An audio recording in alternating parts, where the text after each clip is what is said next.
बिस्मिल्लाहिर्रहमानिर्रहीम। अस्सलाम वालेकुम डियर स्टूडेंट्स। आज हम फर्स्ट ईयर बायोलॉजी का जो है चैप्टर नंबर 6 उसका जो टॉपिक पढ़ने जा रहे हैं उसका नाम है respiration in bacteria and growth in bacteria. कि बैक्टीरिया में रेस्पिरेशन कैसे होती है और बैक्टीरिया में ग्रोथ कैसे होती है। तो दोनों टॉपिक्स जो हैं वो छोटे छोटे हैं, इसलिए मैंने दोनों टॉपिक्स एक ही लेक्चर में इंक्लूड कर लिए। तो सबसे पहले हम देखते हैं रेस्पिरेशन इन बैक्टीरिया। सबसे पहले तो आपको ये पता होना चाहिए कि रेस्पिरेशन का मतलब क्या है। इसे दो तरह से हम जानते हैं कि रेस्पिरेशन हम कहते हैं सांस लेना, अम्ल तनफ़ुस। यहाँ पे रेस्पिरेशन का मतलब वो नहीं है। यहाँ जो रेस्पिरेशन को डिस्कस कर रहे हैं वो है सेलुलर रेस्पिरेशन। सेलुलर रेस्पिरेशन क्या है? Cellular respiration is an energy generating process. ये एक ऐसा प्रोसेस है जिसमें एनर्जी प्रोडक्शन होती है, सेल में एनर्जी बनती है। और ये ज़ाहिर है आम जानदारों में हर सेल में माइटोकॉन्ड्रिया होते हैं, बैक्टीरिया में माइटोकॉन्ड्रिया तो होते नहीं हैं, तो नहीं तो वहाँ एनर्जी प्रोड्यूस होती।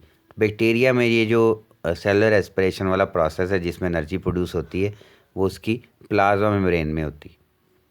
ग्लूकोज की ब्रेकडाउन होती है, उससे कार्बन डाइऑक्साइड और पानी बनते, साथ में एनर्जी रिलीज़ होती है। लेकिन ये जो सारा प्रोसेस है it takes place either in the presence of और एब्सेंस ऑफ ऑक्सीजन। या तो ये ऑक्सीजन की मौजूदगी में होगा या गैर मौजूदगी में होगा। तो ये आप पढ़ते आए हैं मैट्रिक की क्लासेस से ही कि रेस्पिरेशन की मुख्तलिफ टाइप्स हैं, एरोबिक एंड एनएरोबिक रेस्पिरेशन। तो उसी हिसाब से बैक्टीरिया को फिर ग्रुप्स में तकसीम किया जाता है, क्लासिफिकेशन की जाती है बैक्टीरिया की।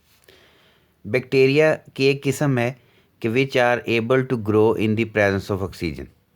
ऐसे बैक्टीरिया जो ऑक्सीजन की मौजूदगी में ग्रो करते हैं, उसी मौजूदगी में ये ग्रो करने के काबिल होते हैं, उन्हें हम कहते हैं एरोबिक। यानी जो ऑक्सीजन के बगैर नहीं रह सकते, ऑक्सीजन की मौजूदगी में ही रहते हैं, ऑक्सीजन की मौजूदगी में ही अपनी रेस्पिरेशन करते हैं, उन्हें हम कहते हैं aerobic. For example Pseudomonas. Pseudomonas एक बैक्टीरिया है जो कि ऑक्सीजन की मौजूदगी में ही रेस्पिरेशन करता है, वो एरोबिक है। फिर दूसरी किस्म है bacteria which can grow in the absence of oxygen. ऐसे बैक्टीरिया जो ऑक्सीजन की गैर मौजूदगी में रहते हैं, उधर ग्रो कर सकते हैं, उन्हें हम कहते हैं एनएरोबिक। जो मौजूदगी में रहते हैं वो है एरोबिक, जो गैर मौजूदगी में रहते हैं यानी गैर मौजूदगी में अपने एक्टिविटीज़ करते हैं ऑक्सीजन की, उसमें रेस्पिरेशन भी है, उन्हें हम कहते हैं एनएरोबिक बैक्टीरिया। जैसे मिसाल के तौर पे स्पायरोचीट। इसके अलावा दो बैक्टीरिया की और किस्में भी हैं। एक किस्म है उसे हम कहते हैं facultative bacteria. The bacteria which grow either in the presence और एब्सेंस। यानी जो प्रेजेंस या एब्सेंस दोनों में ही ग्रो कर लें, चाहे प्रेजेंस हो चाहे एब्सेंस हो, दोनों में ग्रो कर लें, उन्हें हम कहते हैं फैकल्टेटिव। उसमें मिसाल है ई कोलाई, इशर्शिया कोलाई। ये ऐसा बैक्टीरियम है जो कि फैकल्टेटिव है, यानी मौजूदगी में भी रेस्पिरेशन कर लेता है, लेकिन अगर मौजूद ना हो ऑक्सीजन तो उसके बगैर भी रेस्पिरेशन कर लेते हैं। लेकिन कुछ बैक्टीरिया ऐसे हैं, some bacteria require a low concentration oxygen, जो ऑक्सीजन की मौजूदगी में रेस्पिरेशन करते हैं लेकिन उनको ज़्यादा ऑक्सीजन की ज़रूरत नहीं, बहुत ही स्मॉल अमाउंट में ऑक्सीजन की ज़रूरत होती है, उन्हें हम कहते हैं माइक्रो एरोफिलिक बैक्टीरिया। उसमें मिसाल है कैम्पाइलोबैक्टर। तो ये मुख्तलिफ बैक्टीरिया किस्में हैं रेस्पिरेशन के अतबार से। जो ऑक्सीजन की मौजूदगी में करेंगे एरोबिक, जो गैर मौजूदगी में करेंगे एनएरोबिक, जो दोनों में कर लें मौजूदगी गैर मौजूदगी दोनों में वो फैकल्टेटिव, और जो थोड़ी सी मिकदार में ऑक्सीजन में रेस्पिरेशन करें उन्हें हम कहते हैं माइक्रो एरोफिलिक बैक्टीरिया। तो ये रेस्पिरेशन का एक छोटा सा टॉपिक था जो आपके स्मार्ट सिलेबस में इंक्लूड है। इसके अलावा है growth and reproduction. Growth and reproduction means कि बैक्टीरिया की ग्रोथ कैसे होती है। बैक्टीरिया, अब यहाँ पे ग्रोथ का मतलब क्या है? Bacterial growth refers commonly to increase in number of bacterial cells. कि बैक्टीरियल सेल्स की तादाद में जो इजाफा होता है उसे हम कहते हैं ग्रोथ। यहाँ पे नॉर्मली तो हम ग्रोथ कहते हैं साइज़ में बढ़ना, जो मुख्तलिफ जो मल्टी सेलर ऑर्गेनिज़म्स हैं। यूनिसेलर ऑर्गेनिज़म में ग्रोथ का मतलब है बेसिकली तादाद में इजाफा।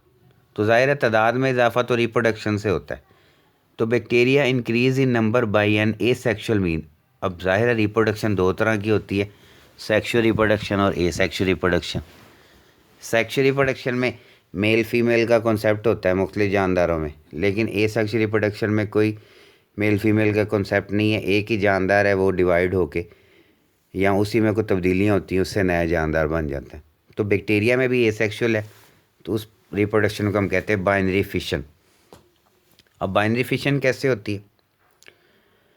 इन बाइनरी फिशन जो पेरेंट सेल है, यानी वो जो सेल जो जिससे नया जानदार बनना है, उसे हम कहेंगे पेरेंट। पेरेंट सेल बड़ा होता है, उसके अंदर जो क्रोमोसोम है, क्रोमाटिन मटीरियल, वो डुप्लीकेट होता है, यानी उसमें उसकी रेप्लिकेशन होती है। फिर प्लाज्मा मेम्ब्रेन अंदर की तरफ मुड़ना शुरू हो जाती है, और जब दो मुकम्मल क्रोमोसोम या दो अंदर जो डीएनए की रेप्लिकेशन हो जाती है, दो क्रोमाटिन मटीरियल बन जाते हैं, आधा एक तरफ चला जाएगा, आधा एक तरफ, तो सेल वाल भी अंदर को इन्वेजिनेट होती है और सेल दो में तकसीम हो जाता है। ये आपके सामने एक प्रोसेस होता दिखा रहे हैं बाइनरी फिशन, कि ये एक बैक्टीरियल सेल है, उसके अंदर ये जो न्यूक्लियाइड है डीएनए, उसकी रेप्लिकेशन होती है, दो कॉपियाँ बन जाती हैं। सेल का साइज़ बड़ा होता है, एक कॉपी एक तरफ चली जाती, दूसरी कॉपी दूसरी तरफ। फिर अंदर को सेल मेम्ब्रेन और सेल वाल अंदर को इन्वेजिनेट होना शुरू होते हैं और दो सेल बन जाते हैं। इस हम लोग कहते हैं हम बाइनरी फिशन। और बैक्टीरिया सेल चूँकि जब डिवाइड करता है तो उस डिवीजन के दौरान ज़ाहिर है टाइम तो लगता है, तो इस टाइम को हम कहते हैं जनरेशन टाइम। मतलब फ़र्ज़ करें आपके पास एक बैक्टीरिया है, उससे दो बैक्टीरिया बने, अब 2 से 4 होने के लिए जितना टाइम लगेगा उसे हम कहेंगे जनरेशन टाइम, यानी एक मुकम्मल जनरेशन डिवाइड करके एक नई जनरेशन बन गई। 4 से 8 वो या 8 से, यानी टाइम तो उतना लगेगा ज़ाहिर है, एक बैक्टीरियल सेल से दो बनने, वो जो टाइम रिक्वायर्ड है उसे हम कहते हैं जनरेशन टाइम। अब जब बैक्टीरिया की ग्रोथ हो रही होती है, तो उसकी ग्रोथ में अगर हम उसको ग्राफ की सूरत में ज़ाहिर करें, तो उसकी ग्रोथ की हम एक कर्व बनाते हैं जिसे हम कहते हैं बैक्टीरियल ग्रोथ कर्व। वो जो बैक्टीरियल ग्रोथ कर्व है, उसमें मुख्तलिफ फेजेज़ आती हैं। उन फेजेज़ को हम 1 बाय 1 डिस्कस करते हैं। सबसे पहली फ़ेज़ है lag phase. It is a phase of no growth. इसमें कोई ग्रोथ नहीं होती, क्योंकि ज़ाहिर है बैक्टीरिया एकदम से ग्रो नहीं करना शुरू हो जाता है, एकदम से बाइनरी फिशन नहीं होना शुरू होती, उसके लिए कुछ प्रिपरेशंस की ज़रूरत है। तो ये वो फेज़ है जब बैक्टीरिया डिवाइड नहीं कर रहा, लेकिन डिवीजन के लिए वो कोई ना कोई प्रिपरेशन कर रहा है। प्रिपरेशन क्या होगी? ज़ाहिर है बैक्टीरिया ने साइज़ में बढ़ना है, तो साइटोप्लाज्म नया बन रहा होगा, सेल वाल साइज़ में बढ़ेगा तो मेम्ब्रेन भी बढ़ जाती है, सेल वाल भी बढ़ जाती है, तो नई नई चीज़ें बन रही होती हैं। ज़ाहिर है एक सेल ने मुकम्मल 2 सेल बनाने हैं, तो नई चीज़ें डेवलप होती हैं, नई चीज़ें बनती, सेल मेम्ब्रेन में इजाफा होता है, सेल वाल में इजाफा होता है, साइटोप्लाज्म में इजाफा होता है। तो ये लैग फेज़ वो फेज़ है जिसमें कोई ग्रोथ नहीं है, लेकिन फिर भी बैक्टीरिया प्रिपरेशंस कर रहा होता है डिवीजन। दूसरी फेज़ है लॉग फेज़। लॉग फेज़ को हम एक्सपोनेंशियल फेज़ भी कहते हैं। It is a phase of rapid growth. ये वो फेज़ है कि जब प्रिपरेशंस कंप्लीट हैं और बैक्टीरिया तेज़ी से अब डिवाइड कर रहा है। तो bacteria divide at exponential rate. Exponential means के रैपिडली, बहुत फास्टली ग्रोथ हो रही। अब ज़ाहिर है बैक्टीरिया ग्रो कर रहे हैं, लेकिन बाज़ औक़ात ऐसा भी होता है कि बैक्टीरिया जितने बन रहे हैं, अब फ़र्ज़ करें तकरीबन जो है वो एक पैटी डिश में बैक्टीरिया के 1000 के करीब बैक्टीरिया हैं, अब वो डिवाइड करके 2000 बन जाते हैं। अब उसमें से कंडीशन अनफेवरेबल है या कोई और रीज़न है कि हाफ बैक्टीरिया की डेथ हो जाती है, तो जितने नए प्रोड्यूस हुए थे उतनों की ही डेथ हो गई, तो बेसिकली टोटल पॉपुलेशन में तो कोई इजाफा ना हुआ।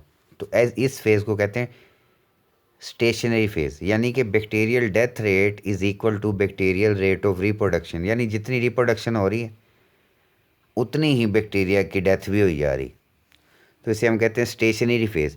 बज़ाहिर इसमें कोई ग्रोथ नहीं होती, लेकिन फिर भी डिवाइड तो बैक्टीरिया कर रहे हैं, लेकिन चूँकि डेथ रेट बैक्टीरिया का बर्थ रेट के बराबर है, इसलिए लग रहा है कि कोई तादाद नहीं बढ़ रही, लेकिन फिर भी ग्रोथ हो रही होती है। ओवरऑल बैक्टीरिया से डिवाइड ज़रूर कर रहे हैं, लेकिन ओवरऑल पॉपुलेशन कांस्टेंट क्यों है? क्योंकि जितने बन रहे हैं उतनों की डेथ हो जाती।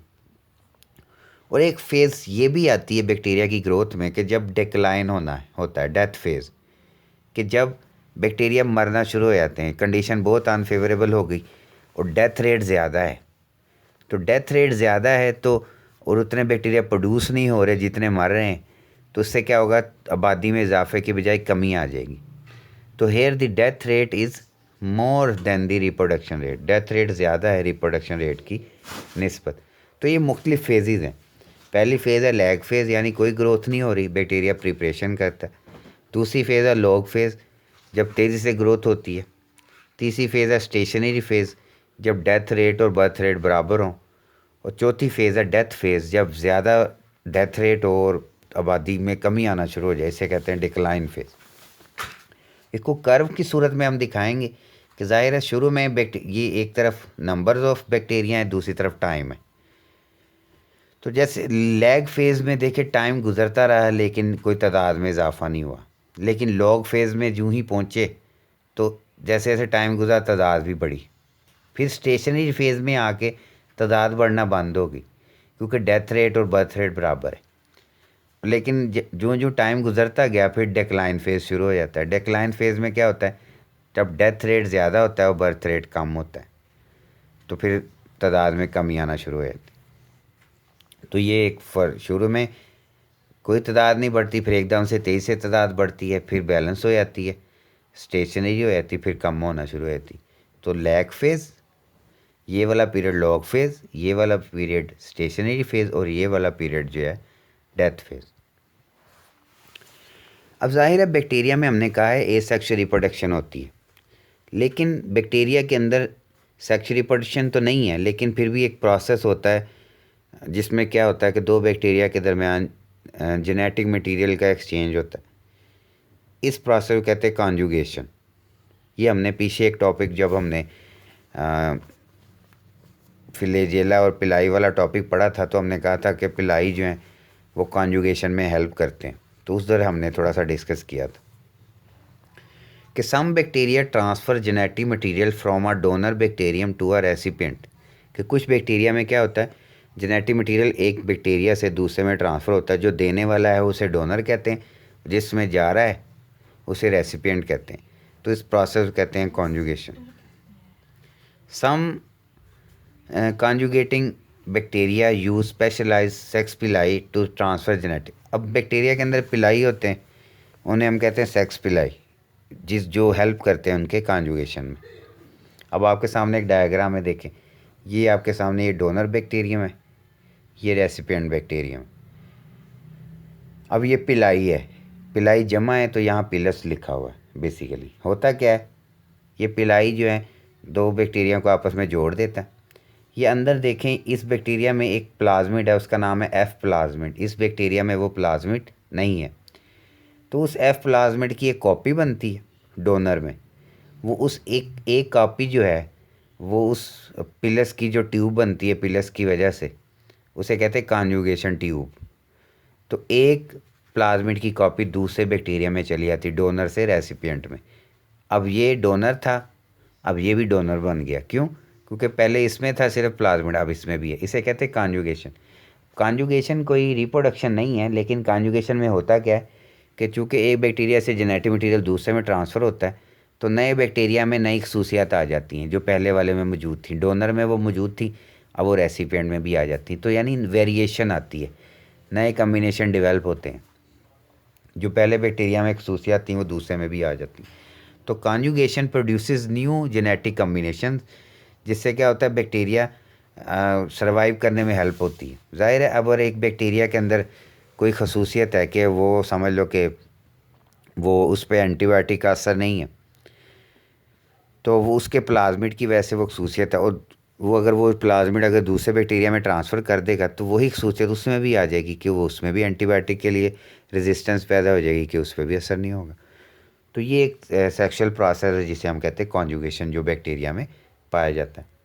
तो ये था आज का हमारा लेक्चर कि रेस्पिरेशन कैसे होती है बैक्टीरिया में। रेस्पिरेशन की बुनियाद पे classification, aerobic, anaerobic, facultative, micro aerophilic. फिर ग्रोथ कैसे होती है, बायोनिफिशन कैसे होती है, फिर ग्रोथ के अंदर जो मुख्तलिफ फेजेस हैं वो कैसे डेवलप होती हैं, और कॉन्जुगेशन कैसे होती है। तो इस लेक्चर को गौर से पढ़ें, समझें। कोई भी क्वेश्चन हो आप इनबॉक्स में मैसेज करें, इंशाल्लाह मैं ज़रूर आपके क्वेश्चंस का आंसर दूंगा। और इंशाल्लाह नेक्स्ट फिर नए लेक्चर के साथ हाज़िर होंगे। मुझे इजाज़त दे। अल्लाह आपका हामी नासिर हो। मुझे इजाज़त दे। अल्लाह हाफिज़।